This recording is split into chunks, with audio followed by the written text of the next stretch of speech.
Okay, it's 9 o'clock. We'll call the meeting to order. Commissioner Stratman has been detained in another meeting and will be joining us shortly, we are sure. I'm Randy Verkamp, presenting Commissioner. Commissioner Gary Hicks to my left.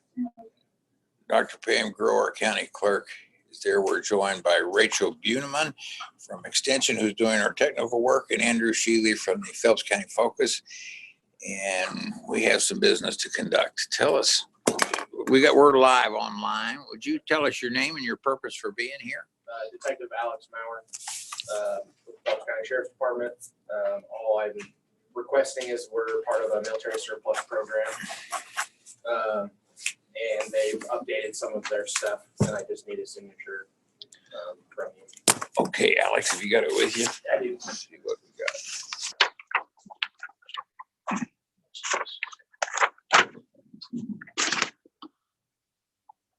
What is the acronym for this one? Lesso. Yeah. This is like the third or fourth year. This is our second year, Okay. Okay.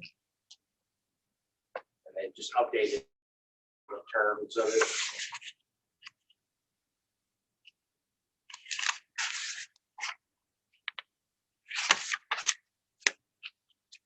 It's a lot of pages. Third.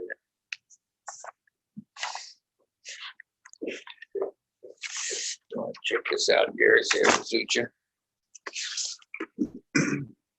Put it in a nutshell, Alex. What does this empower us to do? So any surplus from the military or government, they post basically online, and then we can essentially get the product for free. All we have to do is pay for shipping. And so the last thing that I was able to get was optics for our rifles. But we can get generators, lights, trailers, vehicles. There's pretty much anything you could think of, office equipment, and it's all free of charge. Can't quibble with the price. Correct. Basically, it's loaned to us, so then we can, if we're done with it, we give it back. Okay. Surplus property. Got it. Is there a time frame involved in that? How long? As long as we keep current with the program, we can keep it indefinitely.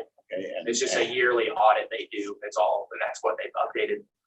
Excuse me. Was like electronically, we submit photographs of the equipment and just tell them that it's still in working condition.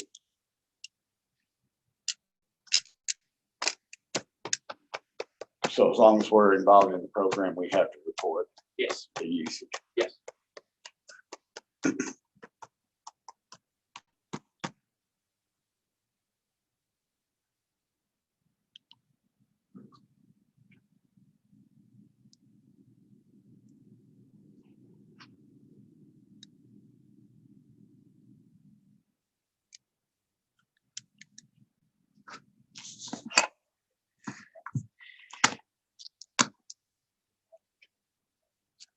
Do you need a copy of this, Pam? Before you get away, Alex, we'll do that.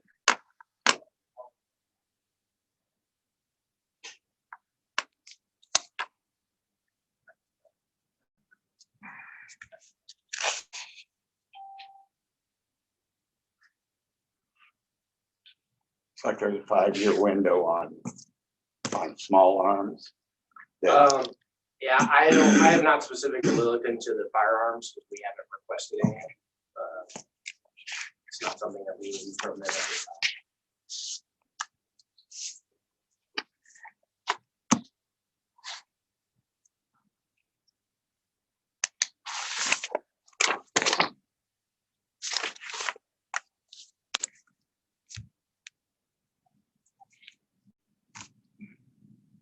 There's several places where 5 years is mentioned.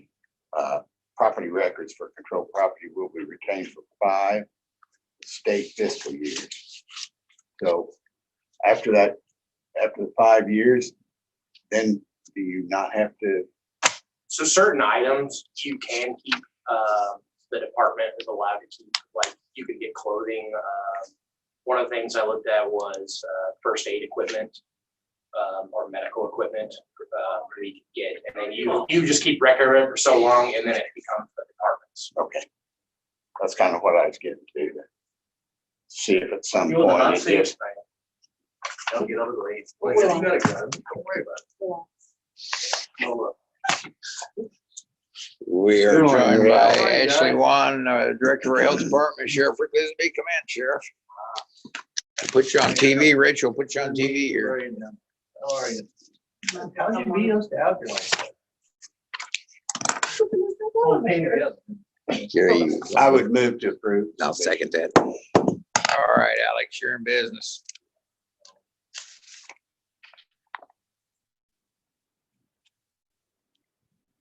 Okay, I gotta go. I just saw you here. See you guys. See, Thanks, Rick.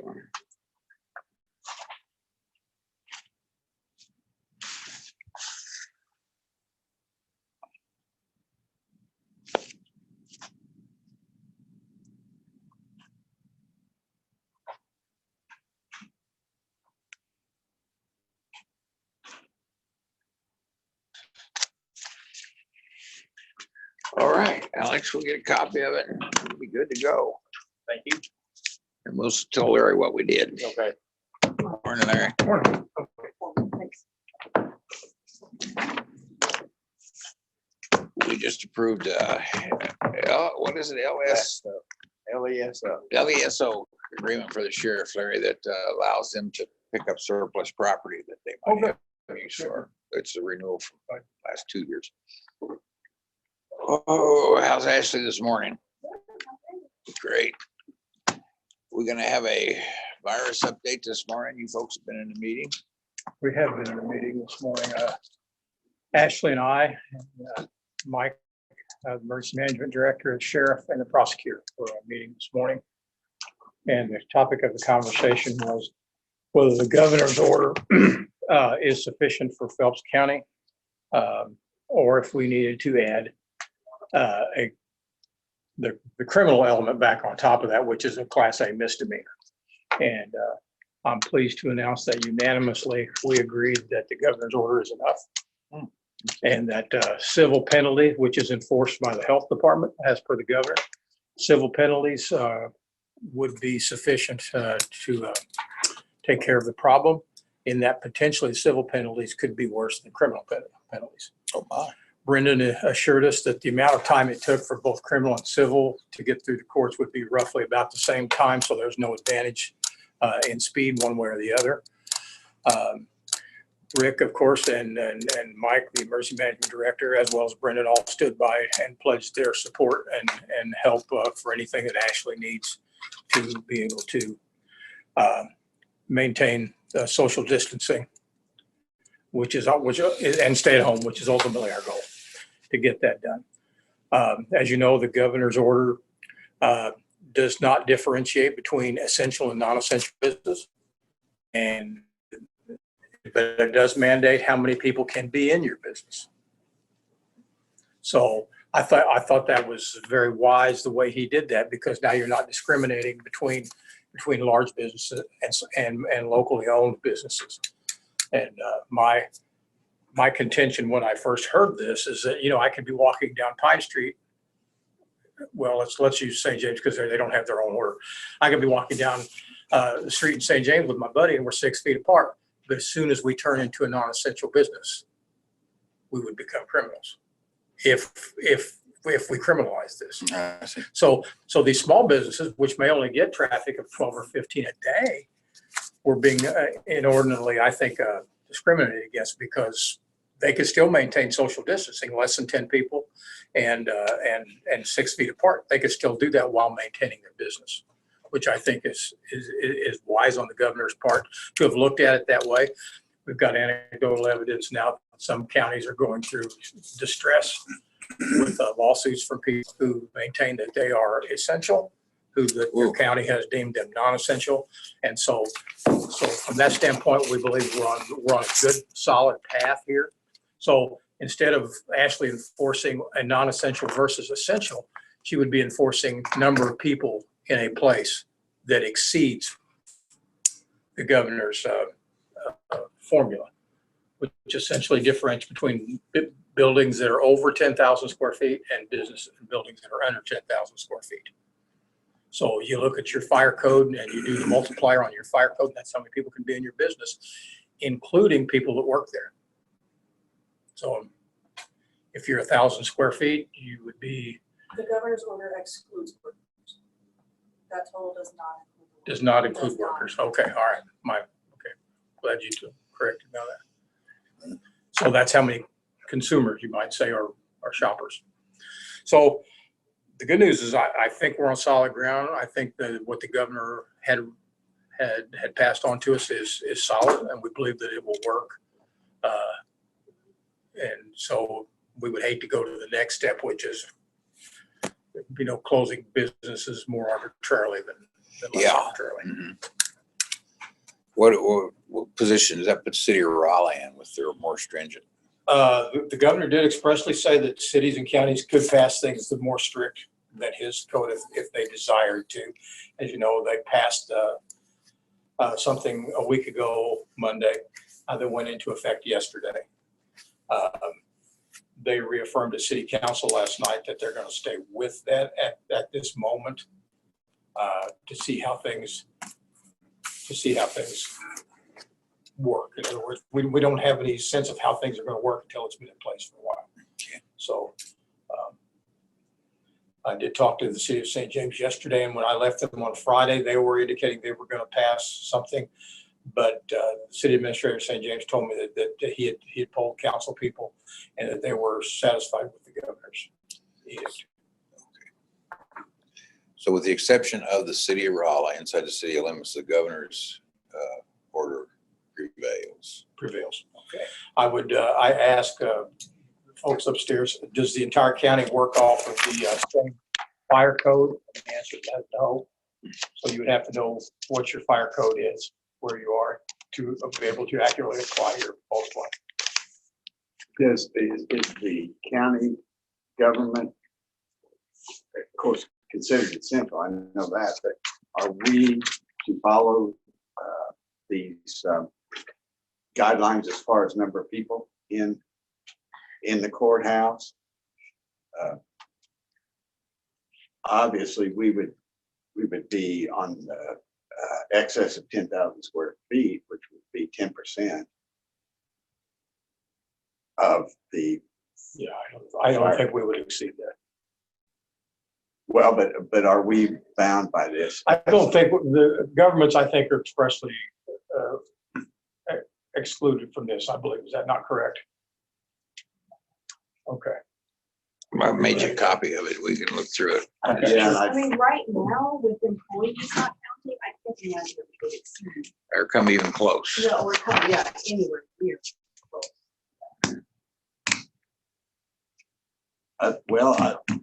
Where did you determine that this order excludes employees? I'm looking at. trying to find where they said that. They told us that on the conference call, the governor's Okay. conference call that he had with all the locals. I believe you were on that one as well. I was not, no. Not that one. He did say that it does not include workers. Because it says it shall limit the number of individuals in any particular retail location as follows, and then it goes into the 25% of. On his, there's another document that goes with it, the frequently asked questions section of it. It says that they must limit the number of customers in each retail location. And it says employees at the workplace and vendors delivering products into the store are not included in this calculation and do not count towards occupancy limitations. Okay. What do you think, Ashley? Can you make it work? And that happens. No, we're gonna have to make it work, aren't we? I was intrigued by the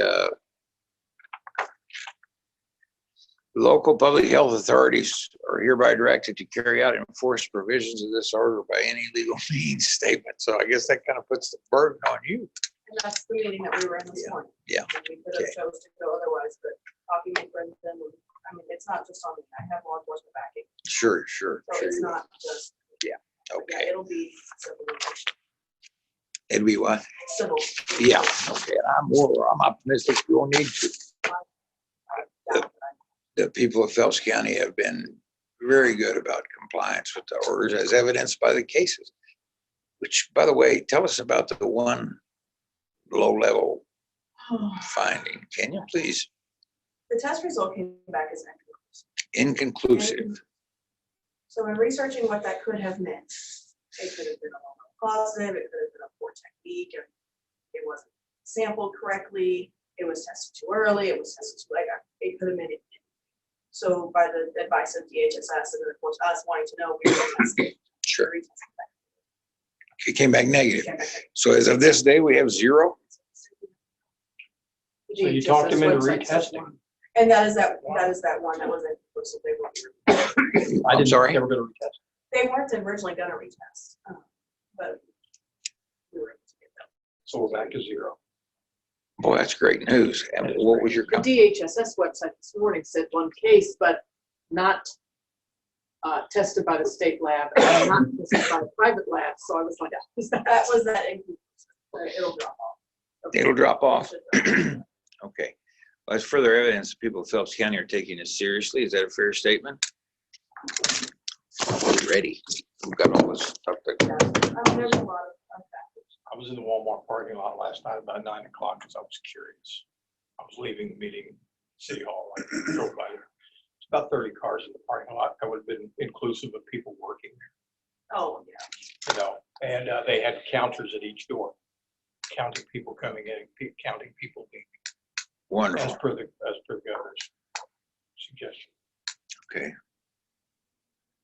What Okay. are those simple penalties that are in play? That would be driven by the judge and potentially could be a dollar amount for every day you're not in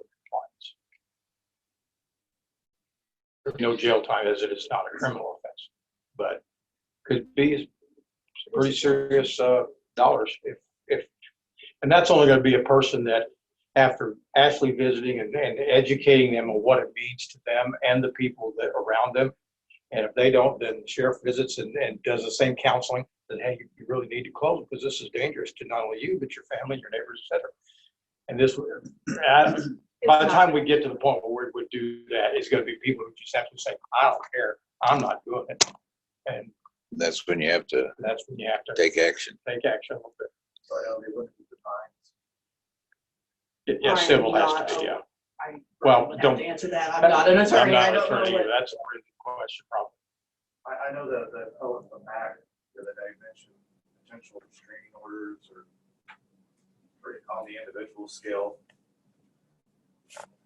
I think that would be the first step, would Yes, it not? that's my understanding. We talked with Brendan is we would file for an injunction until the restraining order kind of thing. And then it would go from there. They'd have to be served each day out of compliance.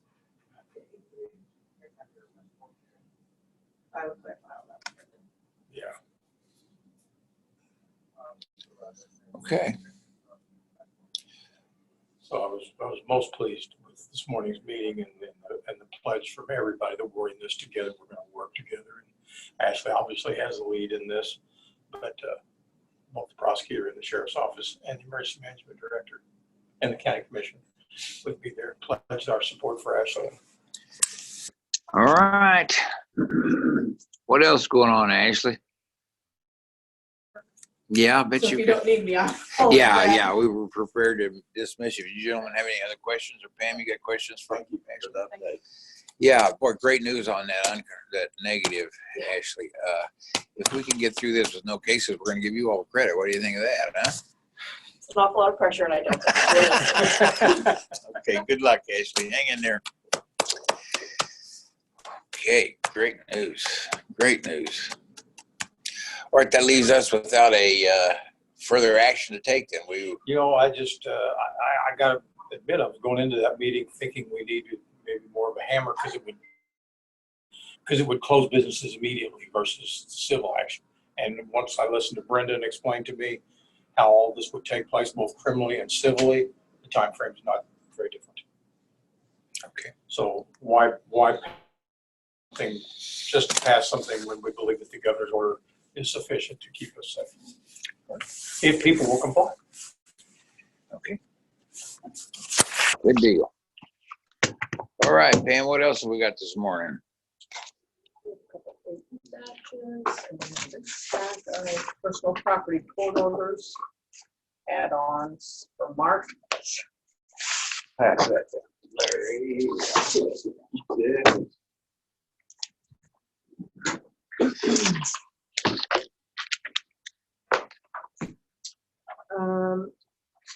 An office holder brought up the papers, please, aspect. For employees coming to work as evidence that they are essential employees. Yeah, Kathy mentioned something about that. Have you heard anything about that from the city of Rolla or anyone else? I think in St. James, they were handing out cards for school district employees that needed to come to work in case they were needed, but that's the only report I've got. You guys heard more about it. Kathy came up with this idea that they carry their pay slip with them. Show that they were employed at the county, if they would need them, and I don't anticipate they'll need them. Be one quick and easy way to do it. Perhaps. Maybe we ought to explain what we're doing, Rachel, to your audience on the internet.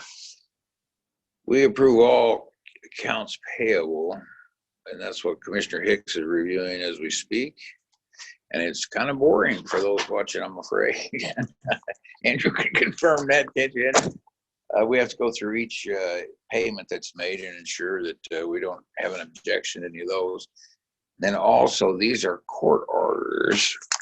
These are add-ons for taxes, property taxes, personal property taxes. Typically what happens on these is somebody goes to get their license and they find out they haven't paid their personal property tax. Is that a fair summation, Pam? And that when that happens, we have to add on to the accountability of the collector and the clerk who keeps the book for the amount of additional taxes that will be collected. And before that can happen, we have to approve them. And as perhaps you can see, there's kind of lengthy. Pretty much have to take the collector's word for the assessor and collector and Pam's word for the accuracy of these, but they require a signature. That's also kind of boring to watch, I'm afraid. It's also a late assessment penalty lapse for the property being declared late. They failed to pay by the 1st of January. Well, no, they failed to declare. Failed to declare. By March 30th. So, I mean, when those are being added to the tax book for 2017, they're way past the deadline.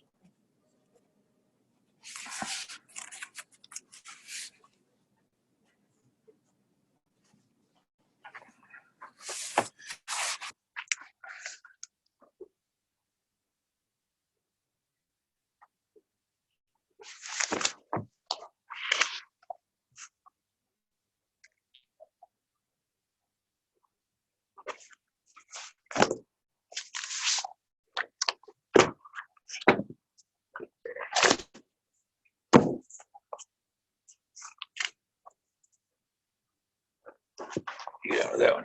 Yes, I am. Your orders. Let me add our thanks to Rachel for setting up this video conference. Appreciate it, Rachel. This was brought about by Pam's recognition of our need to have open meeting. And with the courthouse doors locked, it's a little concerning. And after Pam talked to Rachel, they were able to put this together and got us where we could be online. We really appreciate both of you working together on this. Rachel's done most of it. Well, thank you, Rachel. Trying to improve the audio this time. You see, you have an iPad just today, so I'm hoping Yes. the audio quality is better. I haven't got comments to the question, to the contrary so far. So. Great. We got them the other day on this is our second broadcast. Our first one, we had a little audio difficulty, but now maybe we got that worked out. That's good news. Rachel, can you tell me how many people are tuned in? Today, right now, we have 12.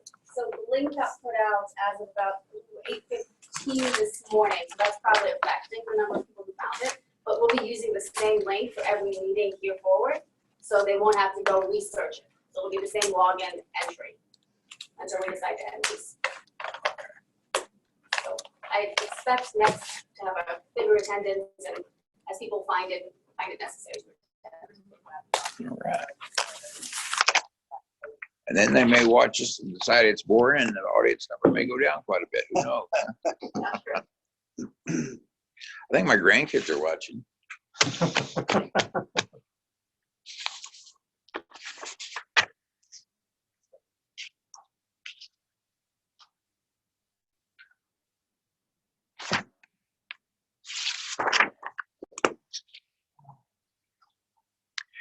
Rachel, would you want to brief us on some things going on in Extension Council while we've got an opportunity? I saw some emails of things that are happening.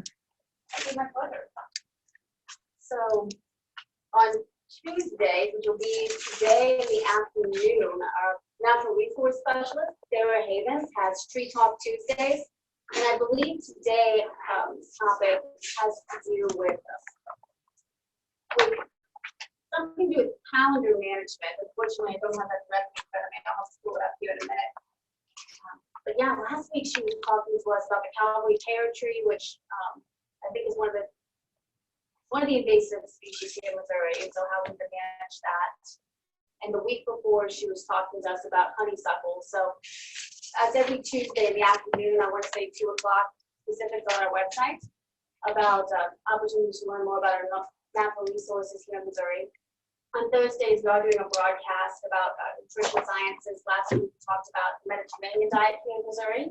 And this week, we're talking about building a healthy family food culture. Because surprisingly, right now, we actually have time for family meals. Many of us do. So what can we do to make that sustainable habit? There's also a number of great broadcasts out there from our Small Business Development Center about how to get access to a small business loan right now.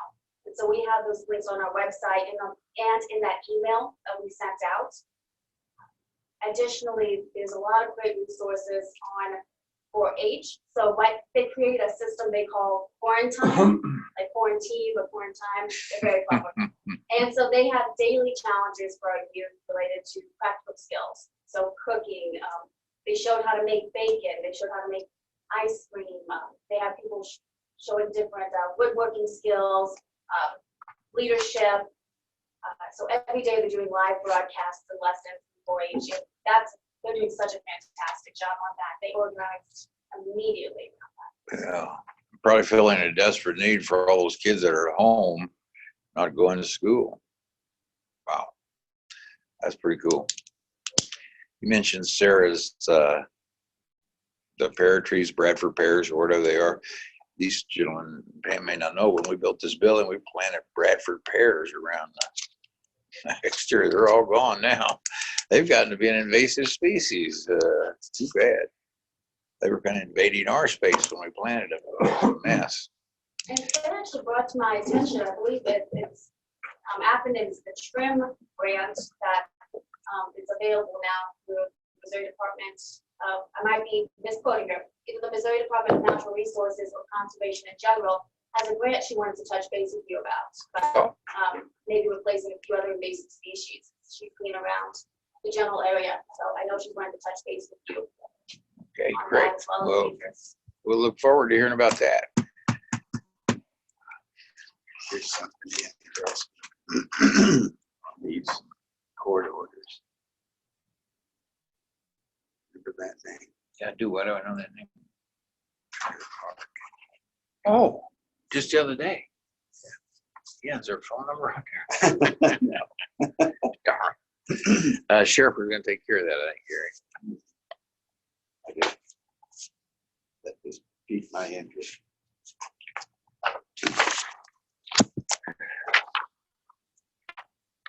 Wow.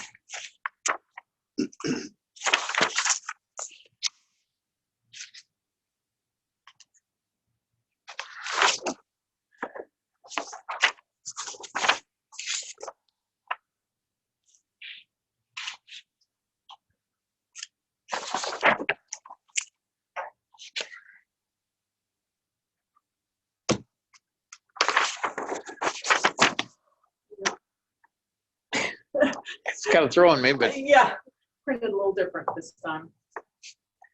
we'll soldier I on through wasn't it. gonna remark on that.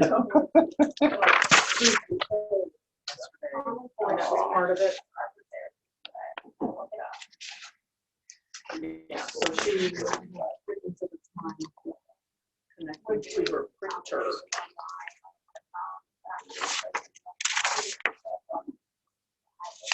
Technical issue. She was doing it from home? She teleworked. She tried telework. Cool. Now it's a matter of who gets back. Using the laptop, So we do a text message. she had the capability to get in from home. She With the printer? She was trying to print here from home. And that could be a bandwidth thing or. I know, but I mean, I think it's amazing she got it printed, but it's not, you know, it's flip on the So cord, she- it's not flip on She the did cord. get it worked out where she could print. So. Yeah. But cool. Anybody else that can work from home? Probably not.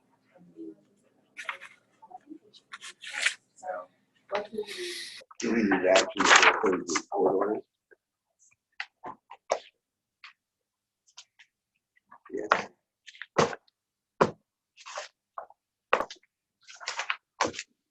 We do. Action. Move to approve the court orders as submitted by. Collector, right? What do you say? Assessor starts this, then it goes to the collector, then it.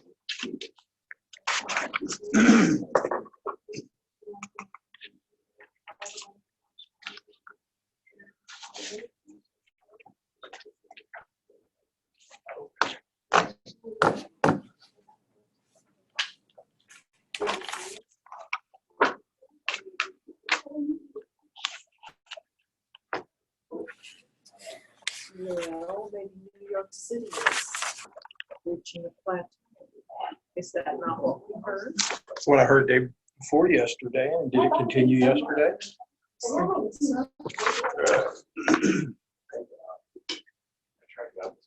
It's odd. Why isn't LA as bad as New York? I mean, LA is giving, California's giving away ventilators. They're giving back ventilators. What happened in New York? It's different than LA.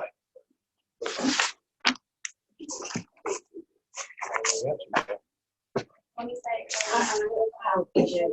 Well, that's any place in America would be more dense than Manhattan. I agree.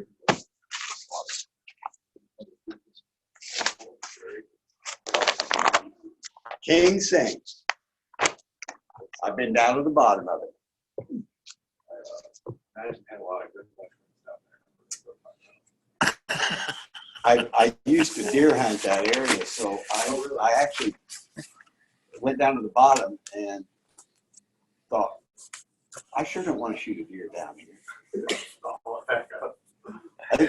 The contour lines on it are so close together that it is actually just black. If you get one of the old topo maps. In Pitt County, there's an old abandoned iron mine that's 250 feet deep. And it would be giant mushrooms. Oh, sure. So I'm thinking this big sinkhole around here probably got have something. Are you going to go mushroom hunt? You gotta get out of the house a little bit. So that's good social distancing mushroom hunting. You got to spread out, right? Yeah. So have you located King Sink exactly where it is? I know it's that one and a couple others that are in the national forest lands, public lands. Yeah. Yeah, I trooped off down into it, and getting out was quite a challenge. It's straight down. I think it is about 120 feet or so. Did you use a boat? No, you can You can grab hold of the Which back- saplings and, What would make you think there was a deer down there? I don't think it was that as much as just I knew it was there. Because it was That there. trap down there probably fattened up, right? Well, yeah, there you go. Eating all those Mushrooms. mushrooms, yeah. And I can't remember what county road it's on, and I've tried to find it. That was like 40 years ago. You don't know where it is right now? You I couldn't go to it? have been out there and cannot exactly There's a decide. bunch of them. Kind of, when you stop at Doolittle, kind of that stretch, Camp Hollow. Yes, yeah. Has there been any recent sales tax filings? Well, we did have gas tax, cart funds. Did you get that? I don't know if you were here for that. I'll find. Okay. Here, I think I've got it right here, Pam. I think that's the only other thing I'm curious about. I don't think we're gonna feel, get, sales tax issues here until May. That's what I think we'll feel it here. Did I miss one? No. The governor This is is already the predicting budget major that budget was fallout. smacked Okay. into the Yes, Andrew, and we can commission. anticipate And, pretty severe then the impact rest here of as it's well, I all would stuff. suspect. We'll just, the best we can do is hope for a speedy recovery if and when this blows over, and I'm sure it will. Alrighty, thank you. I'll see you. See ya. Okay, Andrew. Rachel, thanks for your update. You guys got a lot going on down there. That's pretty exciting. And there are folks that are listening that have comments. Anybody have any questions or comments for us on your broadcast? We did get one comment about background voices. So we'll try to maintain just the one main conversation in the front and decrease our side conversation we have here. Thank you. I think I'm the guilty party on that one. I don't know about that, but we will watch it. Thanks for that comment, whoever made it.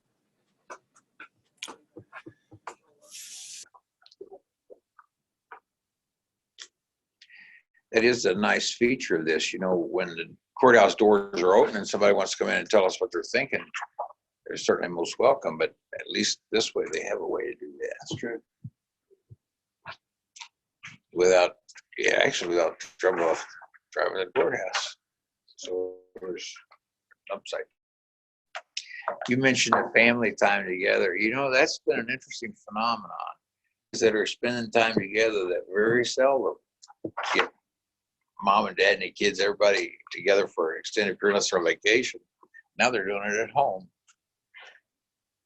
I heard anecdotally from some people that the first week or so was very structured family time, like games and activities. But after a while, you kind of realize you also need some personal time. Yeah. And so you kind of re-fall into a rhythm of everyone kind of taking some time apart and then coming back together, and time apart, back together. Yeah. So, yes, it's definitely interesting. Yes, it is. It's no wind and blows so good. And I suspect it's a good family time. It's a good thing. Much as we pay a price for it, we might be delighted to get some good out of it. My goodness, Pam. Well, it's kind of a process getting the budget printed from the spreadsheet into the commission paper. Okay. But it's done. So huh? I drug my feet and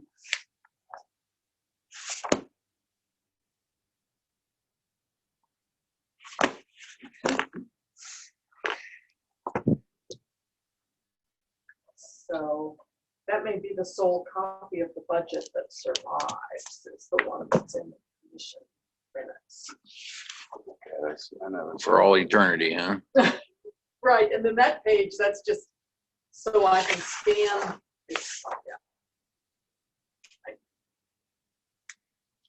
I don't want to post the budget in the minutes and post the budget by itself. So I'm going to skip the budget part of the minutes.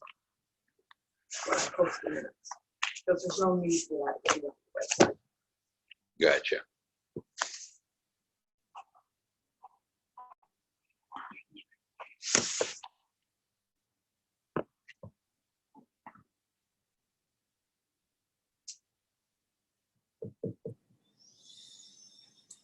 My one laptop is being used by my potentially intermittently teleworking. I'm sorry? My laptop, which I could be using here, is being used by my teleworker. And it's working for her, huh? Well, it's working for her. Good.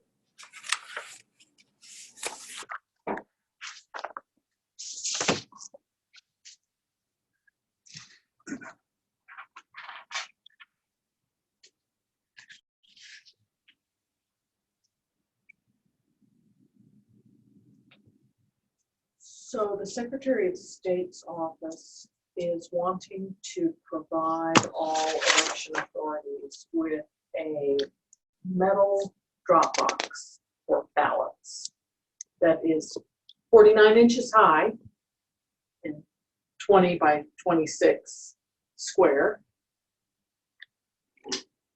that can be mounted permanently, very much like a mailbox. Although not the property of U.S. Postal Service. And this is to facilitate absentee ballots not be manual. Dropped off by individuals who are not interested or not able to enter the courthouse, or short on time and not wanting to mail the absentee ballots. And these metal boxes will be built by Missouri Vocational Enterprises and will have, I believe, tumbler locks on the back where the election authority will open them. Will they just store all the ballots until election day then, or would the county clerk's election authority have to empty it daily? I don't know that that has been ironed out.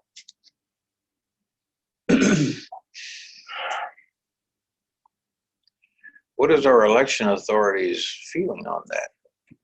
Pam? Well, I think that there is definitely a push for universal mail-in voting. And this would be a precursor, if you will. This would be a step on the way to universal mail-in voting.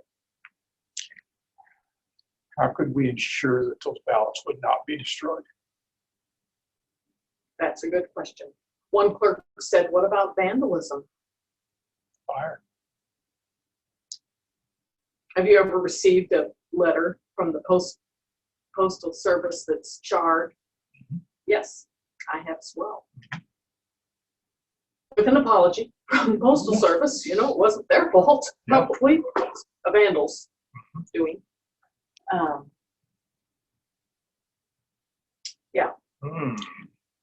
sure how I feel about that. Let me interrupt. Teresa has a question for Pam. Oh, one check you need to get through today. Teresa, Yes, sir. congratulations on getting set up where you could work from home a little bit. Yes, it was productive, not productive. I I guess- was ready to come back. Okay. I can see where that could happen. See those people on TV where their dog keeps jumping up on their lap and on the computer keyboard. Yeah. That would be the part that's not productive. Yeah, my little boy Charlie, if I'm at the computer, he wants to sit Be there too, yeah. And he, Oh, boy. So Pam, you say are these a freebie, or are they wanting us to buy it, or what's these boxes? Is this gonna happen? The ballot boxes? I think the Secretary of State's office will do what the Secretary of State's office wants to do. Okay. So there was a question about vandalism. There was a question about, what is this leading into? My question was, who has the keys? It's not a padlock that I've gone out to buy that I retain the keys of, apparently. Cylinder locks. And there could be a master key as well.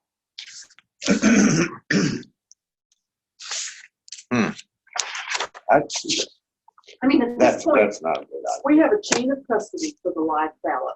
It goes from the election authority into the US Postal Service to the voter at their residence.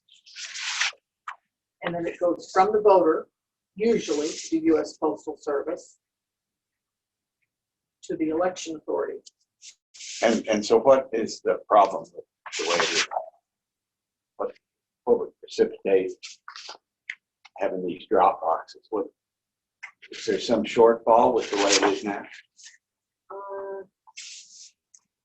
Well, now there are circumstances where a voter would prefer to be a walk-in absentee in our office.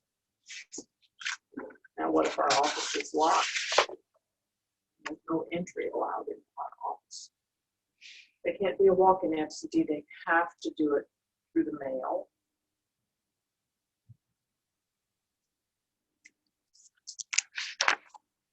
And what if the person who is a time or realizes, wow, time has gotten away from me, it's too late to get this back to the election authority through the mail, I want to drop it off. Then again, and they can't get in. So, You know, it would appear to me if someone is interested and really wants to vote, that they'll make provision to do that. Just, and if there's extenuating circumstances, I kind of understand that, unforeseen, but if you really want to vote, and you're provided plenty of time and opportunity. Yeah, I can just see that. You get one of these drop boxes with ballots in it. You don't know how many. And the day before the election, someone comes in, torches it. And then how do you know how many ballots were you in? They fucked up my ballot there. I mean, they would never know, would they, No. if their vote was counted?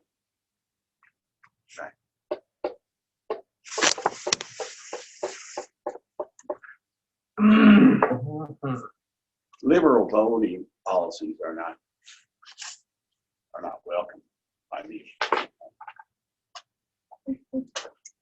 it's probably a charge from another law enforcement agency for a summons of information or something.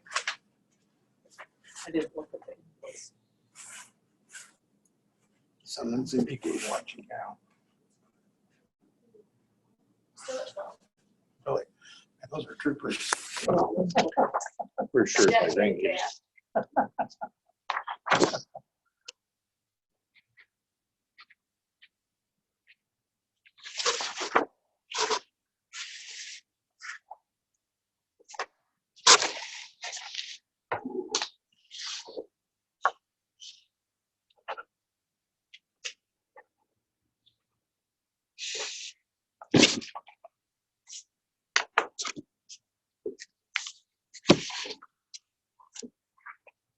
So we may be faced with the Families First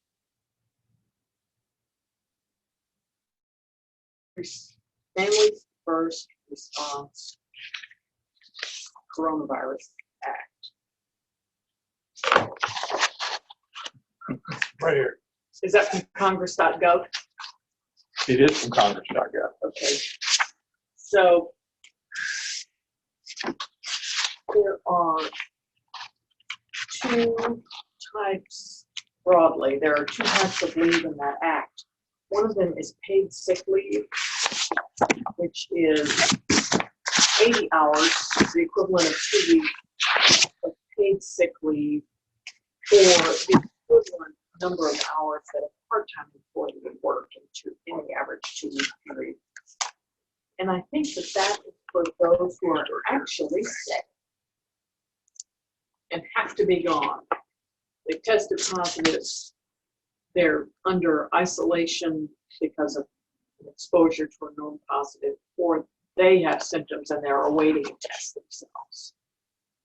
That's my understanding, that that's the paid sick leave. It's paid at 100% of the normal pay rate for an 80-hour intern, whichever it might be, full-time, part-time. And then there is the extended family leave, extended FMLA, and that is for an individual who is in a situation with a child care problem. No school, no daycare, has to be gone to care for a child under 18. Now, that, I believe, is paid at 2/3.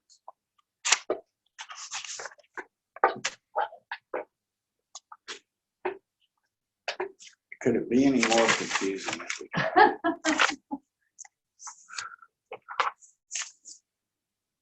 Okay, I'm trying to get these things back. Well, we're messing.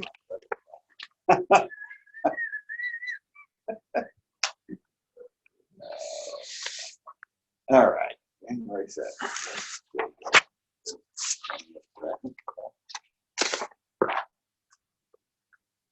Where's that?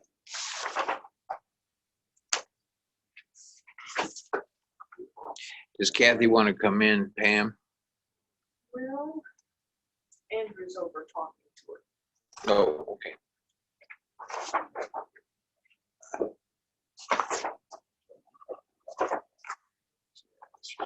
Harry, thanks for all your work with this thing and getting everybody together this morning. That was great. From talking, Rick and I've been talking, well, not every day, but Ashley and I've talked every day for almost 2 weeks now. And I could tell everybody's not on the same page about what we wanted to do, and we really weren't understanding what mechanism was better in lieu of the governor's edict. Were we better off attaching criminal to it or with civil work? And I wasn't going to know that without talking to Brenda. And then if we got to the criminal part, I needed the sheriff there, because then that would make enforcement up to him rather than up to Ashley.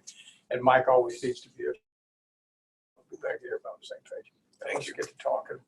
And so that very fruitful. All 5 of us came out thinking, thank goodness we did this. Good deal. Has anybody been by the playground? Mm-hmm. Sad. Oh my gosh. So sad. So sad. Yeah, we'll take around this weekend. What's that?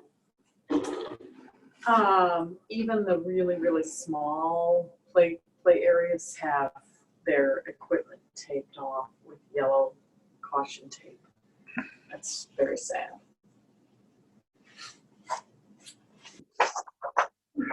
Well, on top of all this, the allergies are just they're good. Yeah, Oh, it's a tree now. We're talking about trees, Rachel. They're putting it out, I think. The fellow on the TV said they were really, everything will start showing up green here in a little bit. I've been enjoying the last couple of days, the red buds blowing out. So They are, aren't they? They're having a good year. Extremely invasive if you're a flower gardener, however. Redbuds are? Extremely invasive. Oh, we don't consider them an invasive species. Oh my gosh. They are. If they drop on the ground, they grow a little tree, don't they? Yeah. Yeah. Hard to break them out. Is it time to plant zinnias? No. Not yet. The ground's not warm enough. No. What did you say? yeah, it's a little early. It's a little muddy with potatoes, unfortunately. Either idea. You don't believe in the above the ground method? I always make a little path drop them in. No, let's be above the ground rather than top. Newspapers. Straw, wet it down. Seed potatoes, more straw, wet it down. Continue adding like decomposing straw as they sprout, just make it deeper and deeper. It's about that thick. Pretty soon you're gonna have potatoes, and they're so easy to harvest because they're just like, None of that digging. they probably don't grow as big as the other. You guys, I can get behind it. The harvest though. Yeah. They're pretty clean. Yeah.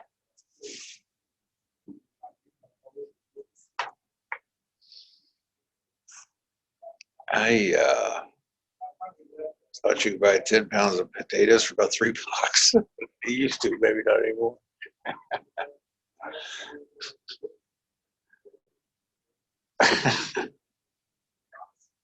Is that your reason not to grow them yourself, Randy? Well, that's the best I've got, Rachel. That's all, the only thing I got.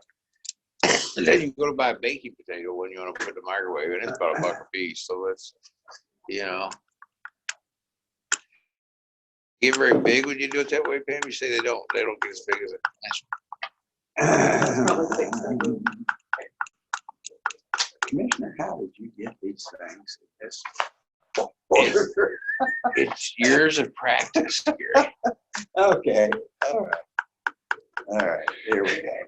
My family, my dad, he does most of the work. We go out and help him with it. But he always does sweet potatoes. We have 2 main varieties we do. And somebody wants to see more in the store with, like they're round and they come tapered in, kind of like a orange banana kind of. But then you get the old fashioned German ones that are just big, clumpy sods of potato, just massive and ridiculous. You can't cut them with their standard knife. Basically, the red knife just saw through a little at a time. You can eat off that for a week and a half. Enormous, giant German sweet potatoes. Sweet potatoes for a week and a half. What you call the uber tuber. I did find the trim grant I mentioned. This is a very department confidence. I found something about that. Okay. And what she wants to check in with you is potentially removing some of the calorie feeders around the courthouse to see if we can, she thinks we potentially get funding for some more native trees. As she knows, Vala is interested in eating food food, and something that you mentioned earlier today, potentially getting a little bit less invasive trees around the area. Okay. Just exploring what is funding for. What is the name of the variety? She says it's called calorie pears, Callery. And beyond that specification, it's going to touch a tree expert. Yeah. I always call them Bradford pears, but that doesn't mean I'm not. Right. That's what we call them. I think that's what everybody calls them. Rachel, if maybe it's different species, but calorie pears.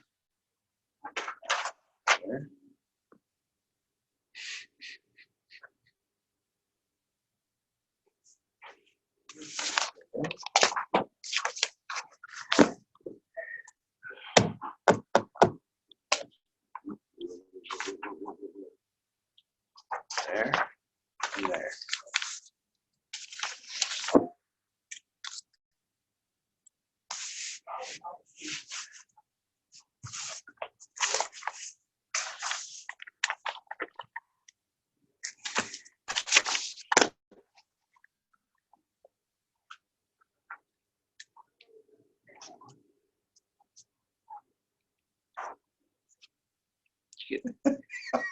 What took you so long?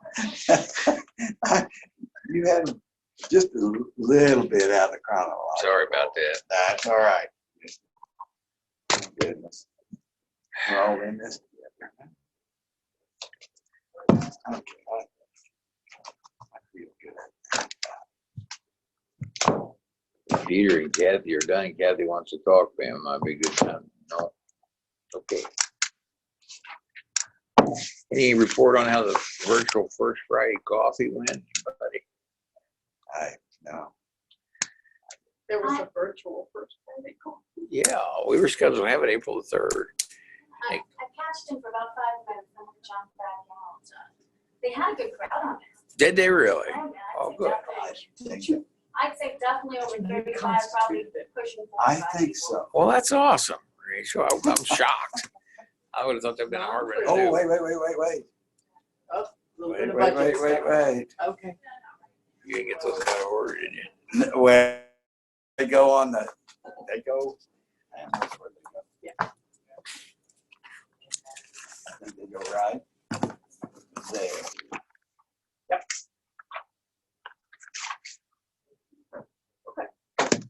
Just gonna double check, because. Yeah, please I have do. to scan these and get them in order. Yeah. You don't want that over. Don't be out of order.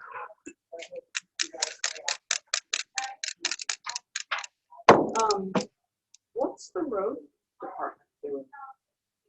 A lot of work. I have to think. Yes. Continuing to move forward. Mhm. By their nature, their work is not, they're isolated a lot. Right. So 2170. Is that getting put in, or do you have? We haven't had a report on it. We need to get that report. But we gave the authority to proceed, Well, they probably ordered the culvert. would be my guess, Gary. They had to, probably have to pour the concrete boxes or whatever they. Oh, sure. Oh, they may have some in stock, but I wouldn't think they'd have very many of them built out. Not. Like, find out. I left it to the first part and Mommy favored, Joe that she was able to host it and that it went very well. Oh, good. Hey, good morning. Hey, where are we on the landfill road, box culvert?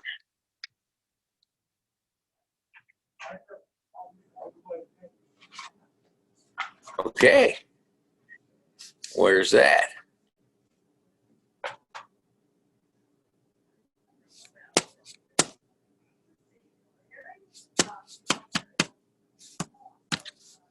Right.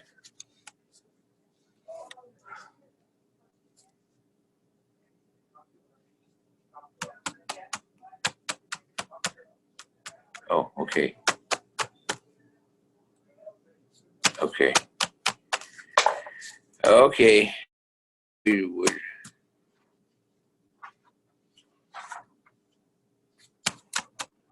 Okay.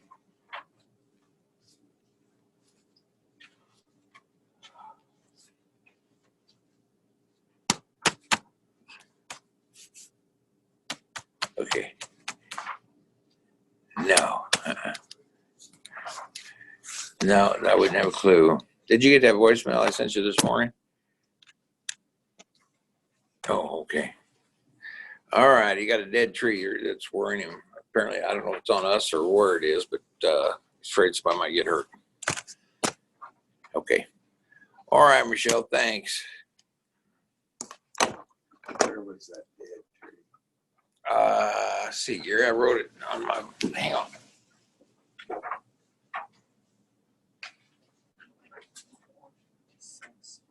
$72.40 south of Ida there.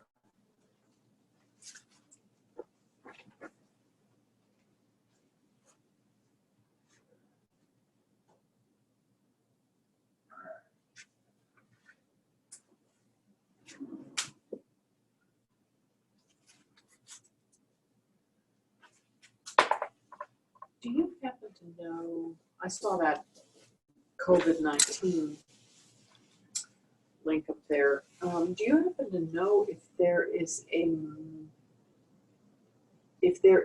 appeal form on the state website anywhere for businesses that are deemed non-essential that wish to appeal that designation?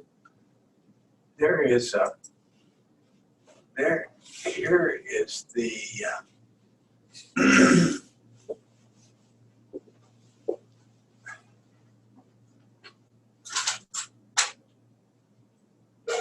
I'm not sure if that's what this form is.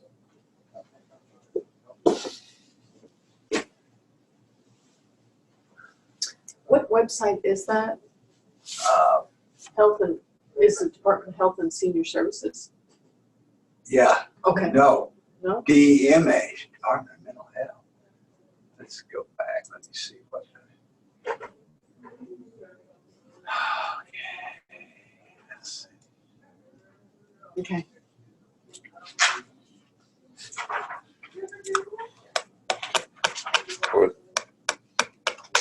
Because I thought part of Parsons'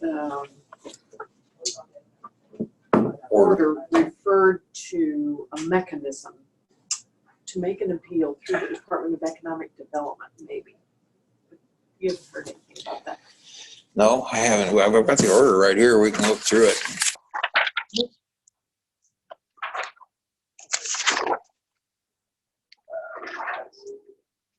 I don't recall that, Pam. But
nope, not in here.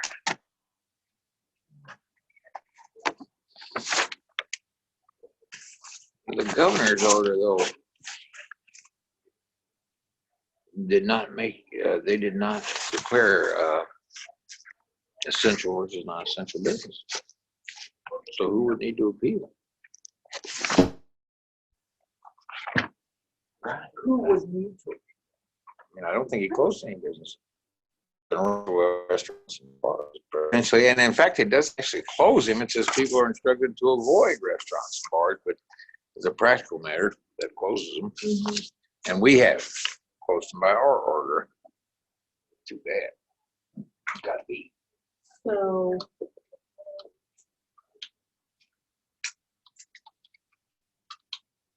I could have sworn I saw in print, maybe in the body of the order,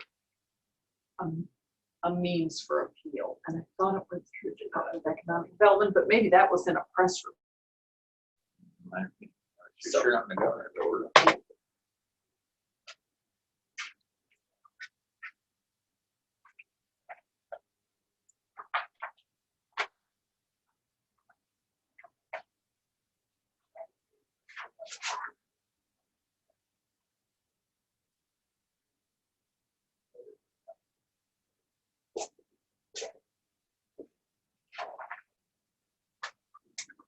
The Merrimack Regional Planning Commission and the Transportation Advisory Commission will not be meeting this Thursday night. Larry got that word for obvious reasons.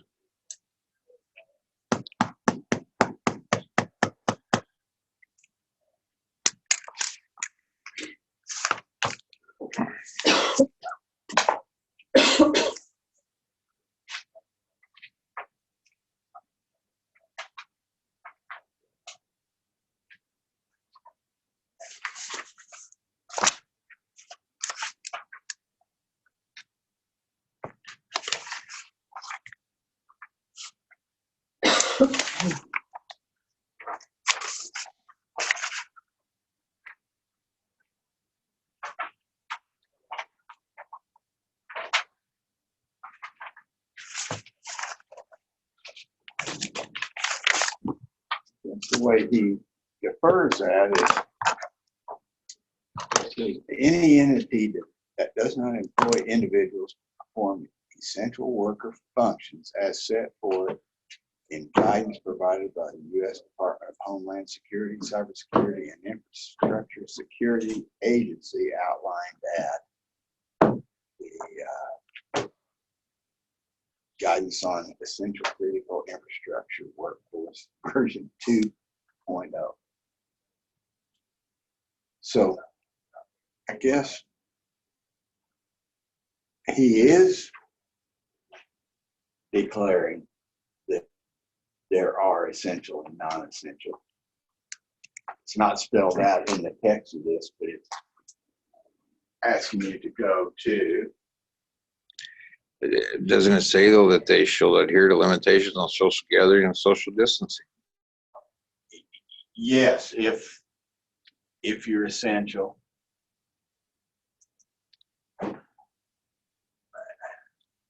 Oh, here it is, Pam. Here's your reference for me now development. Entities that do not employ individuals to perform essential worker functions may request a waiver from the limitation on social gatherings, as set forth in Section 4 of this order from the Director of Department of Economic Development. That's what.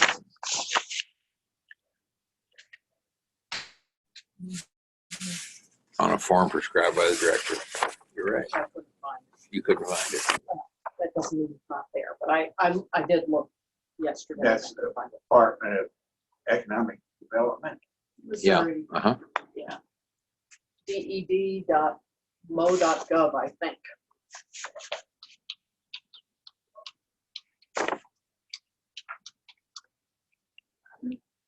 And that would only be to get a waiver from the limitation on social gatherings.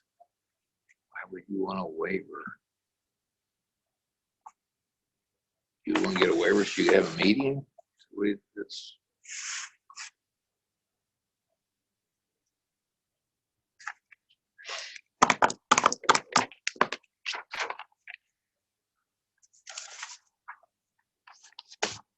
everything all right, Larry? Yeah, just talk to Jim for a minute. You're cool with it all? I think he's testing council, and I think he's trying to go back. What they need to do. I indicated to him that business has become very dicey in this environment.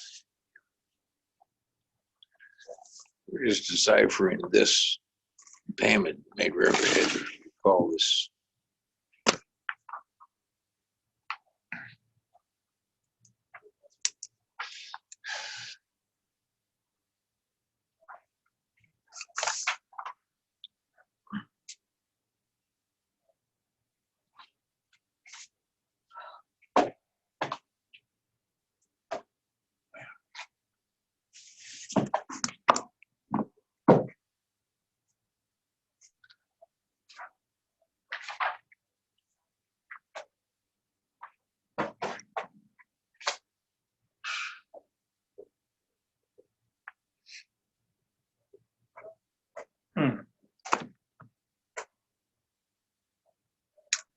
What's your take on that? It says people that aren't employing essential employees can appeal for a exception to the social gathering. Why would you want to do that?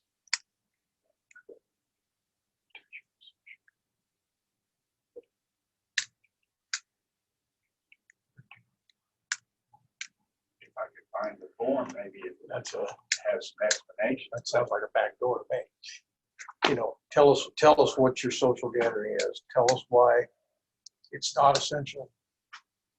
And then maybe we can figure out, that'd be a few. Perhaps. But they pretty well. All the funeral homes are adhering to the social gathering thing. But if you decide to have a funeral, And you want to, you're gonna have just the memorial service graveside. We can all be 6 feet apart. It's not essential business. But if we could prove that everybody could be 6 feet apart, maybe we can, you know, whatever. I don't know. I'm not sure. The reports on the TV had everybody doing it from their car, driving by in their car, wake and visitation. Married, wedding, same way, Mhm. virtual weddings.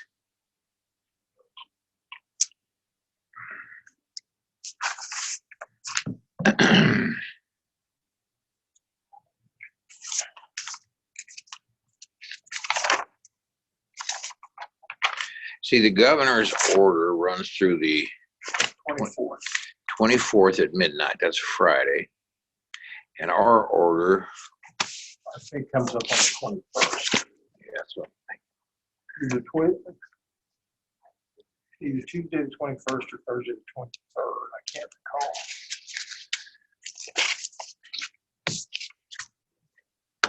Let's see. Got it here. This is going to be over in 2 weeks. You think the governor will extend? We don't know that we've even hit a plateau yet, much less be on the downside of this thing.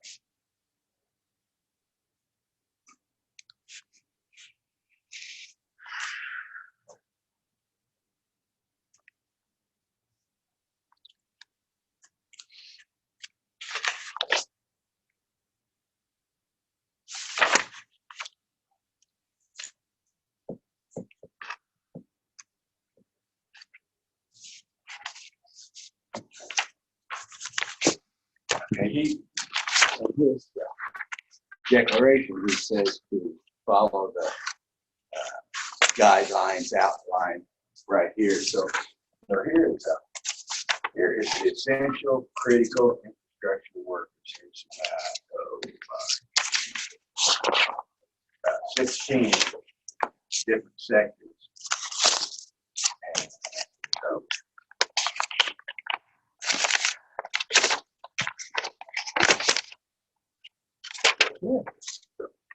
Duke Fire Protection District.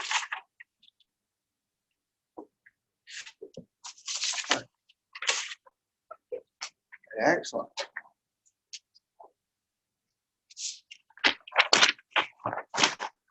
So what does that tell you, Gary? Well, it tells me that because of the diversity of our nation, it really there's a lot of critical things out there, right? And boy, there's very few that aren't. There was a clarification yesterday that came through that if you're an auto dealer that doesn't do auto repairs, you're not essential. If you're a furniture dealer, you are not essential. But Now, where did that come from? That came from, I can't remember if it came from state or federal. Lon West called me last week and I called Ashley and she said, now car dealers are good. That's been the report heretofore. Yeah. Now that's changed. So this one wanted to shut down this part of your car dealership, but the repairs could continue to work. But if your car broke down, and you need a new car. apparently you can't get one. That's what that edict said. So I think that's convoluted in my opinion. Part of that came from the fact that I think they had a hard time controlling the number of people in these work environments. But if you're essential, then you're not really held to the. Well, it doesn't say that you should still observe those social distancing. Mhm. So, Where possible. and so if you've got a car dealership with, most of them would be more than 10,000 square feet. Well, 10,000 square feet. That is 100 by 100. So yeah, most of them would be more than that. So they would go to the 10% or less of the entity's authorized fire or building code occupancy. So they would just simply have to have their occupancy and, visible, and would have to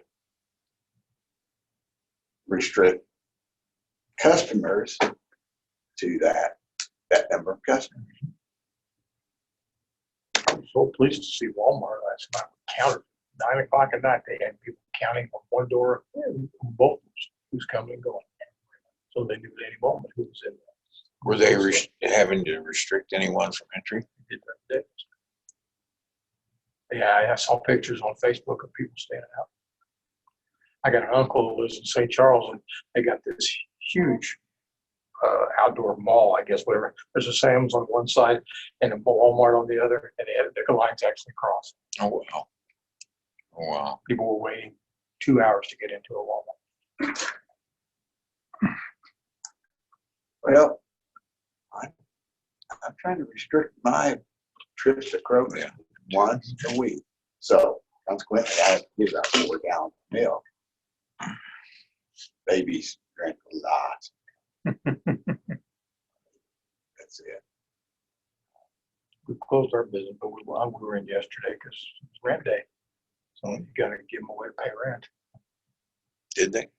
You know, this is pretty good. I've got 40 people and there are only 9 have not paid this month. That's So pretty good. That's real good. 75% of it. Except from the lady from Pakistan that went home, none of my international students. Talked to a lady from Russia yesterday. She said, I can't go home. No, good enough. She had to extend her stay. And when does our, excuse me, when does our order, when we put 2 weeks on a week ago, April 16th. is the day that it would expire? Well, no, we'll review it. It has to be It does- reviewed. Yeah, April 16th, okay. well, 2 weeks from then would put us pretty close to the governor's order, wouldn't it? No. Is that right? No, the 30th would put us, And that's okay. I mean, if he extends, we're in pretty good shape because we can rescind it anytime too. well, that's true, yeah. So,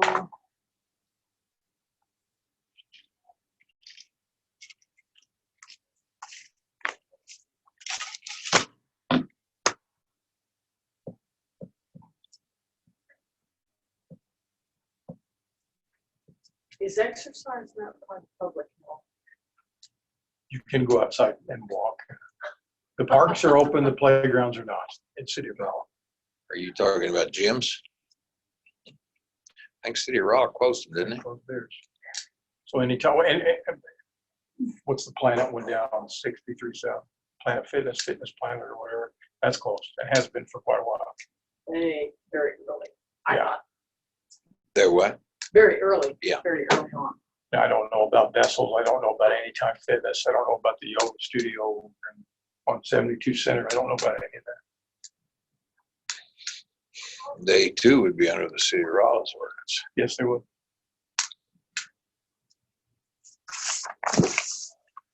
That's why I think St. James is wise at this. I mean, it's hard to go through the city of St. James and determine anybody that's not essential. Because even their workout facility is a workout facility / therapy. So therapy for people, heart patients and whatever it is, you know. I'm sure recovering from surgery and Well, that would be essential to me. joint surgery. Yeah. So I don't know what's the fit. Isn't there a rehab place there by Raleigh High School by the Blossom Basket? That's still there.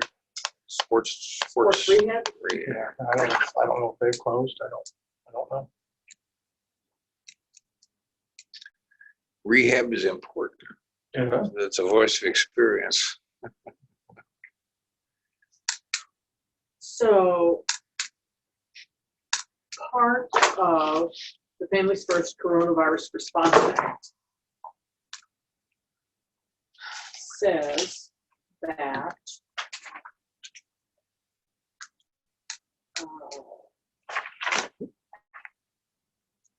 private health insurance is, I'm reading, Larry, in case you got a copy of that, I'm reading on the 4th page of it, division F, health provisions, about midway down.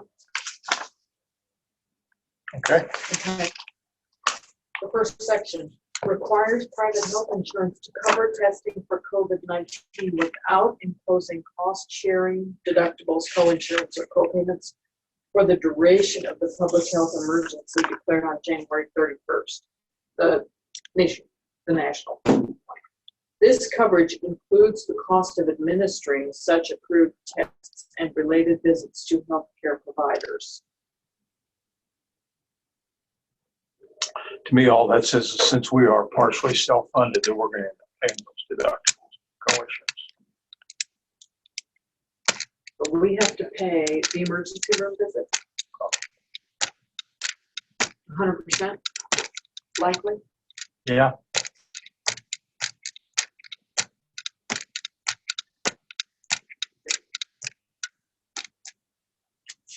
Yep, co-payments, deductibles, co-insurance, yeah.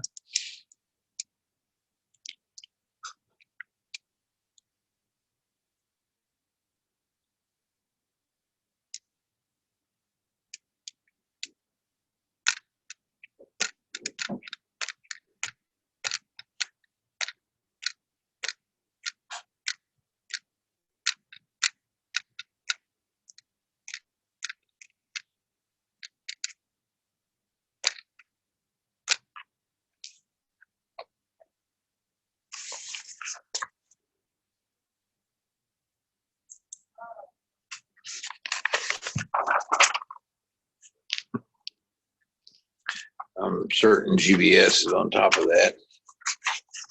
I suspect they are. If we, with 0 cases, that should be a minimal impact, huh? I did read a thing on Facebook today about a lady who explained her symptoms after coming back from California back in early or late February. And she, if this be true, you know, Facebook, take it for what it's worth. She described the losing of your sense of taste. She described everything along the line. It was fit perfect. That's a Phelps case. So as Ed always said, it's here, just that nobody's tested positive. But the good news about that is it's not so overwhelmingly here. Otherwise, we'd have not. Yeah.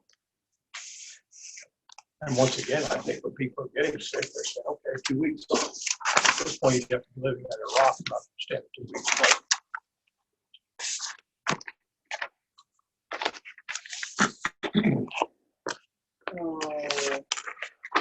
Which is, this is dated now, March 17th.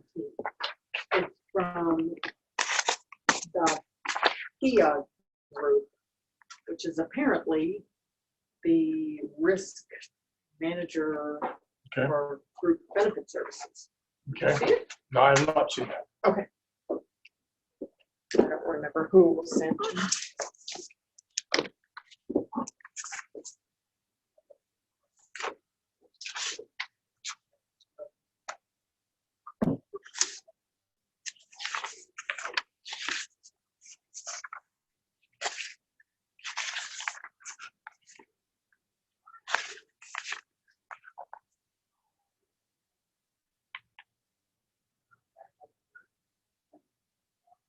No, I didn't either.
Randy?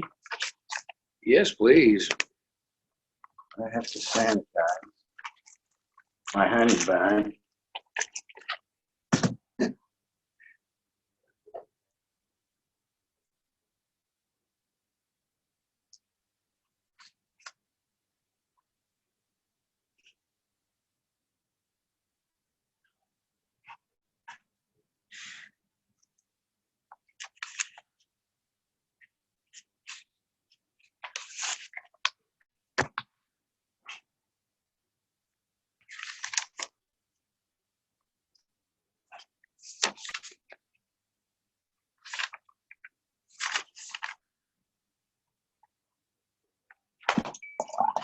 That's good, Gary. Thank you.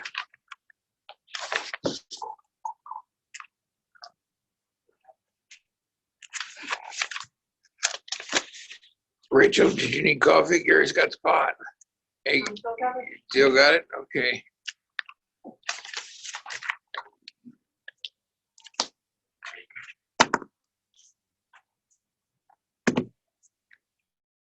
Comments or inquiries for us, Rachel? Nothing new since the first credit comment, coffee comment. Nothing new with that.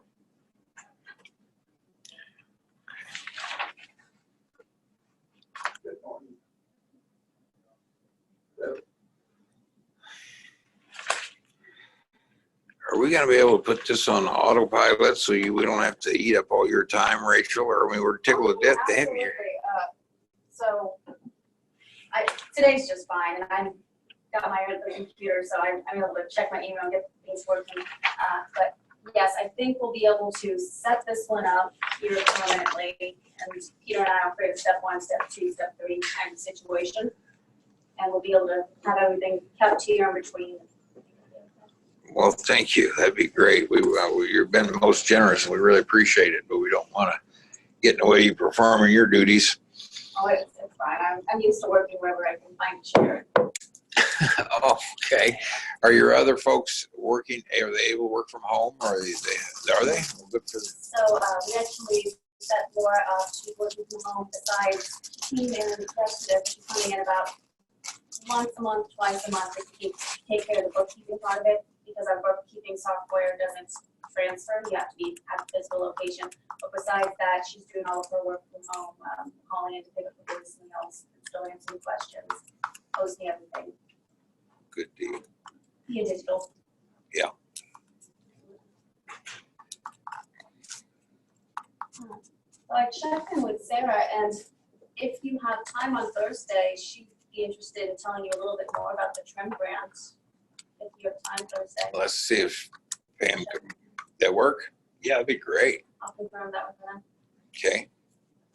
And we'll go ahead and send the official grant application ahead of time. You don't necessarily have to look into the details ahead of time, but we'll make sure that's available to you. That Okay. way we'll have some in person. Okay.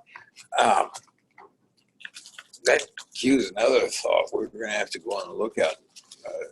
Sarah's grant would be one we'd certainly be interested in, but the other avenues for assistance for coping for local governments through all this, we'll keep the radar out. Is that the FEMA one, or are you looking for it? Well, wherever it comes from, probably that will be it. I've seen that come through my inbox.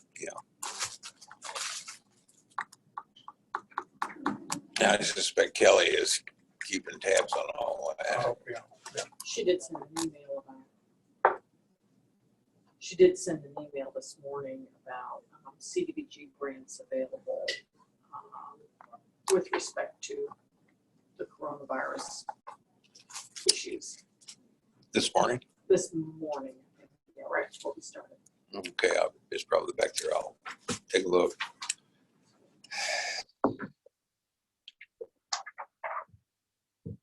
It's gonna be hard to measure where we're gonna need assistance for a while.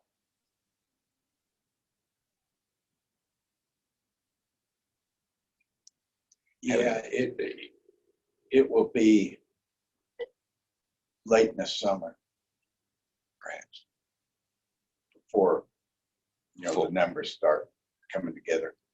We need to put the office holders kind of on point that we expect sales tax revenue to be greatly declined in certainly probably May and June.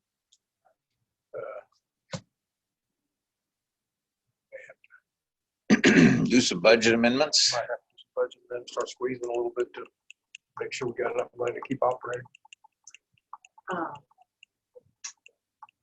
The unemployment transfer. I did not do it. I mean, it's an annual, and it's kind of like in the past, I've sort of fitted in when I had time. But I'm just kind of like, Maybe we ought to hold off, huh? yeah. I would really hope we wouldn't have to squeeze that hard. I don't know of anyone who's been laid off other than, I don't know of anyone in the county government, in our budgeting realm.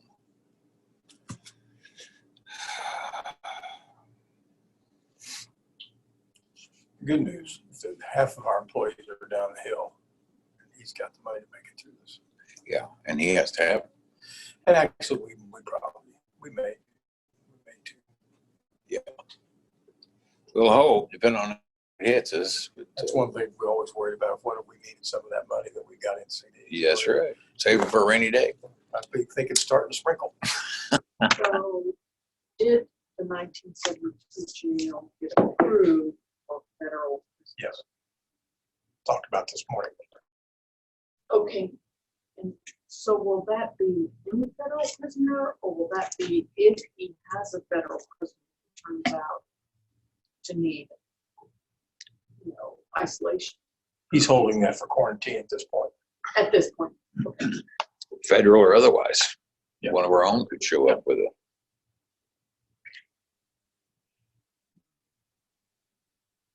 So who would be assigned to work that facility? I would wonder.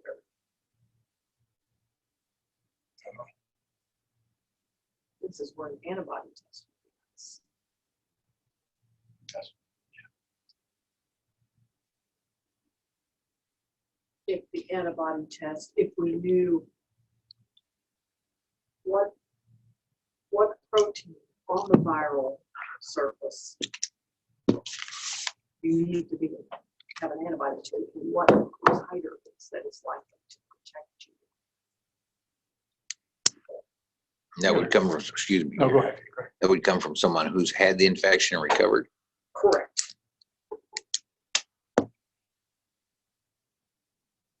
And there's this cross-reacting antibody, potential. I don't know how similar the coronaviruses are. If they have protein antigens in common, and could there be an antibody that, somebody has because they had some more garden variety coronavirus that would actually provide them some protection. I don't know. I don't know the answer to that. I don't have the Because the question access to that. I've been asking myself, are there people who are naturally immune to this? I don't know the answer to that. Well, they talk about the cytokine storm. Cytokines, which cytocell kind kinetic movement. Cytokines are things that cause the immune system to just, zoom to the scene of the accident. And so they talk about people who have this fulminant response where it's just like the whole lung is, full of fluid, full of inflammatory cells. Can't oxygenate themselves because their lungs are so involved. And so, why do some individuals, if that is truly what is happening, that's putting people on ventilators, why do some people respond that way and apparently some people do not? And is that why Plaquenil hydroxychloroquine sort of makes sense? Because even though it's a malaria drug from decades ago, and it's probably a lot of the malarial parasites are resistant to hydroxychloroquine now, to some extent, so they have to keep changing, what they use against malaria. But Plaquenil has been used for decades in lupus, which is an autoimmune disease. And why would it work in lupus unless it does something to sort of put a wet blanket on the immune system? So is that why it's potentially helping people who are very, very sick? If the immune system is over-responding, and if that's part of the problem, then it sort of makes sense that something that reduces the immune response might help. And another thing about Plaquenil is it's highly tissue bound, and one of the tissues is the lung. So I don't know what the evidence is, because I get too much of my news. I look at my sources on Facebook, but I follow reliable sources. But all the sources seem to be that it's a positive, that it seems to work. And, the FDA certainly wants to do their testing, and I'm not sure if you're laying in a hospital in New York that you're worried about, blind testing or anything. I just give me something. right. If it's proven not to be harmful, do you have the right to try? Yeah. If it's known not to be, too risky. And that we should have Right. tests on. If it's been administered for decades, we should know what the side 30 effects of it are. years. Yeah. Apparently there's some kind of retinal damage. I don't know the particulars, but there's damage to the retina in people who are on it for a really long time. A couple percent maybe. And these are people who take it for years. That's what I think I've heard. So, no.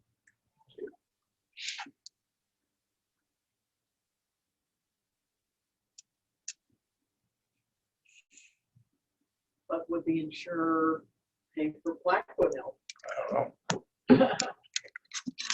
Guess if it had a script, it would. It's generic by now, Oh, yeah. so it can't, Oh, unless somebody wants to gouge, it shouldn't be too awfully expensive. And how does one determine price gouging? I don't know. It's a good If question. demand is supposed to influence the price. When do you say, well, that's just too much? That's gouging. Guess we talk to people that have to use the EpiPen or people that are on insulin.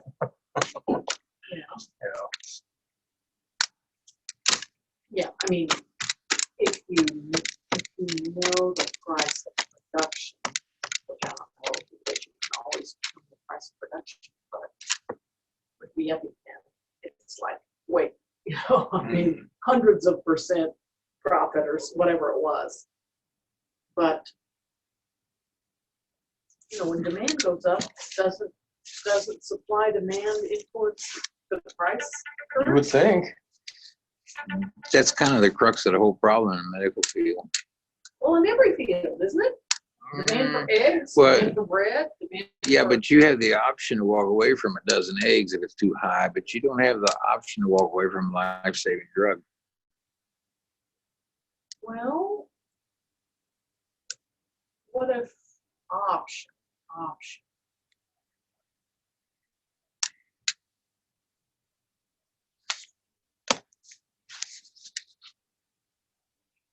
So if you don't have the option, that might say something about whether you can force people to provide it for a certain price. And so if you don't have the option, does it also stand to reason that you can force people to administer it to you?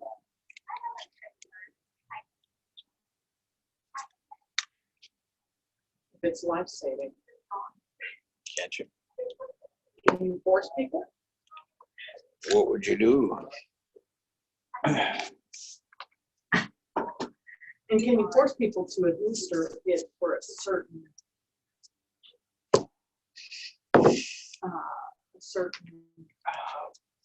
remuneration to them?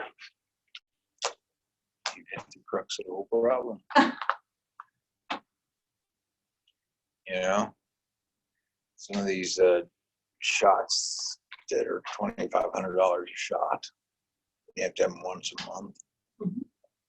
Not necessarily life-saving, but quality of life-saving. Mhm. Where do we cross that line and somebody intervenes and says, we got to do better? It's the crux of the whole problem. Supply and demand doesn't really work In healthcare. in healthcare. I don't. You would know, Pam, you're the MD, but just that's the flaw. That's the flaw. Free enterprise is a powerful, powerful force, but it's kind of like I would equate it to a racehorse. You know, it's a fast horse. If you don't have a jockey on there to hold him back, you won't make it to the end of the race. That's kind of what we got in healthcare. The incentive to create a life-saving drug is great. And once you got it, then what? If you went into it, I mean, if it's $100,000 just to get this shot, or you're gonna die. Mhm. If you went into a bank and said, give me $100,000, you're gonna die. You'd be guilty of a crime. If you had a drug in your hand that could save your life and said, give me $100,000, you're gonna die. Are you guilty of a crime? How do we get on this? This is not commission business. I think what's at issue is what is that modicum of care that people are, I hate to use the word entitled to, but you know, I don't think anybody's really entitled to anything other than Well, that's a free. fair question. But Here, if you look at what is expected, is everybody going to have the exact same caliber of health care? that's the question. That doesn't happen anywhere. It doesn't happen in China or Argentina or Venezuela or United States. There's no health care equality, but there should be an established model. What can be expected? You know? And who is so wise and impartial that they are capable of establishing a model? Therein probably lies the big question, Dr. Grove. Is it medical people? Is it spiritual leaders? Is it economic leaders? Or is it Politicians? I didn't even want to put politics in there. But you know, and I'm not saying death panels. I'm saying there should be some sort of thought process that goes into that establishing. I think we have a pretty good modicum of health care with Medicaid, Medicare, private insurance, with a mix of all. I think that we do a reasonable job. Now, pharmaceutical companies, are always looked at as the bad guys. I know what with the opioid disaster, basically they contribute a lot to that because of their dishonesty. Well, they're free enterprise ambitions. Well, but there was a good bit of dishonesty in that when they said that opioids aren't addictive. I mean, you're flying in the face of millennia of the fact that opioids in any form are addictive. Why did medical profession buy into that and prescribe it for every hangnail? Well, the reason was they were getting trips to the Bahamas. The profit motive. And so, you know, if Hippocratic oath is worth nothing. I've news for you. I don't think the Hippocratic oath is administered very widely anymore. That's depressing thought. I think that there are Every day. alternatives. So, and, but I don't know, you know, I don't know the statistics on it, but yeah, we're used to thinking of it in terms of the Hippocratic oath. but Yeah. It's been kind of superseded. We know better. Rachel, my speaker here says it's got low battery. That might be a break for the listening public. I don't know, but We can plug it in up there. We just find a plug. I have it connected. Yeah. 10%. How bad? Oh, 10%. It could last a bit yet.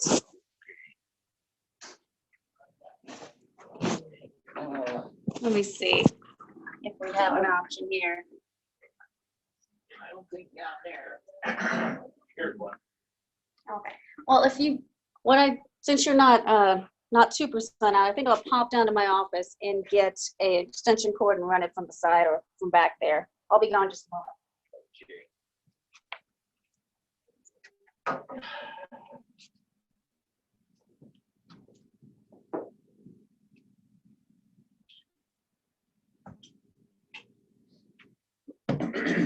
You know, the governor of New York had a task force in 2015 that advised him strongly prepare for a pandemic. In 2015, he convened a task force that he told them that he needed to prepare. He did that.